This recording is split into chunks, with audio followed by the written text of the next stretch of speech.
പണ്ടുകാലത്ത് ഹനുമാൻ എന്ന വാനരബാലൻ ഉണ്ടായിരുന്നു. അവൻ സാധാരണ കുട്ടിയല്ല. അത്ഭുതകരമായ ശക്തിയും വേഗവും ധൈര്യവും ഉള്ളവൻ. ബാല്യകാലത്തിലെ ആ ആവേശത്തിൽ അവൻ പലപ്പോഴും തന്റെ ശക്തി നിയന്ത്രിക്കാതെ കളിക്കാറുണ്ടായിരുന്നു. ഒരു ദിവസം കാട്ടിൽ ധ്യാനം ചെയ്തുകൊണ്ടിരുന്ന ചില മഹർഷിമാരുടെ അടുത്തേക്ക് ഹനുമാൻ എത്തി. അവൻ കളിയാടാൻ തുടങ്ങി. ഒരിക്കൽ അവരുടെ ജട പിടിച്ചു വലിച്ചു. മറ്റൊരു ദിവസം അവരുടെ യാഗത്തിൽ ഉപയോഗിച്ച സാധനങ്ങൾ എടുത്ത് ഓടി.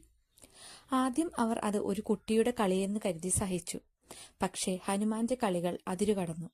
അവസാനം മഹർഷിമാർ കോപിച്ചു. എന്നാൽ അവർ ഹനുമാനെ നശിപ്പിക്കാൻ ആഗ്രഹിച്ചില്ല. പകരം അവനെ ശാന്തനാക്കാൻ ഒരു ശാപം നൽകി. നിനക്കുള്ള അത്ഭുത ശക്തികളെ നീ തന്നെ മറക്കും. ആരെങ്കിലും ഓർമ്മിപ്പിച്ചാൽ മാത്രമേ നീ അവ തിരിച്ചു പിടിക്കൂ. ശാപം കിട്ടിയതോടെ ഹനുമാൻ തന്റെ മഹാശക്തികളെ മറന്നു. അവൻ സാധാരണ വാനരനായിട്ടാണ് ജീവിച്ചത്. വിനയത്തോടെ ശാന്തമായി. കാലം കഴിഞ്ഞു. ഒരു ദിവസം ശ്രീരാമൻ സീതയെ അന്വേഷിച്ച് കാട്ടിലെത്തി. അപ്പോൾ ഹനുമാനും അവന്റെ സേവനത്തിൽ ചേർന്നു. എന്നാൽ സീതയെ കണ്ടെത്താൻ ലങ്കയിലേക്ക് കടക്കേണ്ടി വന്നപ്പോൾ ആരും ആ മഹാസമുദ്രം കടക്കാൻ തയ്യാറായില്ല.